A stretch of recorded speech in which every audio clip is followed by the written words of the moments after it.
။ကားမှန်းသိအောင်အမောက်ထောင်ပြလိုက်တဲ့မက်ချာနိုင်တဲ့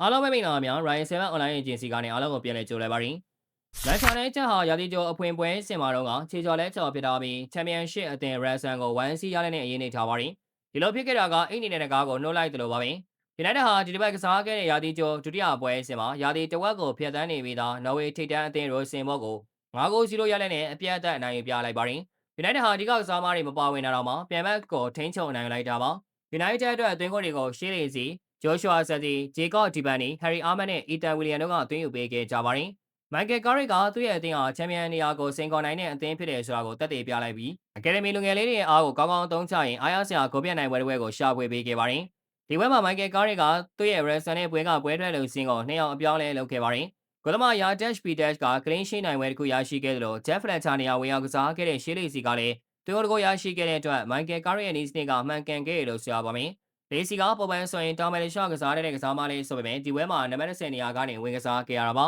။လေစီကဇက်ဂျီဖန်တီမှုကနေကောင်းမွန်တဲ့အဆုံးသတ်နဲ့တွင်းကိုရယူခဲ့ပြီးရာသီကျော်မှာပထမဆုံးတွင်းကိုရရှိသွားခဲ့ပါတယ်။လေစီကတိုက်စစ်နေရာဆုံးကစားနိုင်တဲ့အတွက်ကားရိအားထားရမယ့်တိုက်စစ်မှုလေးတယောက်ဖြစ်လာနိုင်ပြီးလာမယ့်ရာသီမှာအသင်းကြီးနဲ့အတူပွဲထွက်ခွင့်ရဖို့လည်းအခြေအနေပိုကောင်းလာနိုင်ပါတယ်။ United ဟာဒီနေရာဒီမှာရင် Casemiro ထွက်သွားတဲ့ကွင်းလည်နေရာအတွက်ကစားမသစ်တွေခေါ်ယူဖြည့်တင်းနိုင်မှုစ조사နေပါတယ်။ United ရဲ့ကနဦးပြမှတ်တွေဖြစ်တဲ့ Elliot Anderson နဲ့ Martin Fernandes တို့ကပြန်မဲ့အသင်းတွေကိုရွေးချယ်သွားကြပြီးတဲ့နောက်မှာ United က Chelsea ကစားမ Andre Santo နဲ့ Aston Villa ကစားမ Rudi Tielemans တို့ကိုခေါ်ယူလိုက်ပါတယ်။ Santo က United ရဲ့ပထမရာသီကြိုပွဲကြိုကလေးကပါဝင်ကစားနေတာပါ။ Santo ကဒုတိယပွဲမှာလည်းပွဲထွက်ကစားမအဖြစ်ဆက်လက်ပါဝင်ခဲ့ပြီးအရင်တစ်ပတ်ကထက်အသင်းမှာပိုပြီးအသားကျလာသလိုပိုကောင်းတဲ့စွမ်းဆောင်ရည်ကိုလည်းပြသနိုင်ခဲ့ပါတယ်။ Santo ကပြန်မဲ့ကစားမတွေပြစ်ဒဏ်ပေါ်ကျွလို့မရအောင်ဖိအားပေးကစားရင်အသင်းပေါ်ရဲ့ဖိအားကိုရှော့ချပေးခဲ့ပါတယ်။ United တဲ့ကြန့်ခိုင်မှုပိုပြေးဝပြီးသားအသင်းတစ်နဲ့ရင်ဆိုင်ရတဲ့အချိန်မှာ Santo ကအသင်းအတွက်တိတိတသာအကျိုးပြုခဲ့တာတွေ့ရပါတယ်။ပြီးတဲ့ပွဲမှာပရိသတ်တွေအများကြီးဝေဖန်ခဲ့ကြတဲ့ Joshua Zirkzee ကလည်းလေစီအတွက်ဂိုးပန်ဒီပေးခဲ့တဲ့အပြင်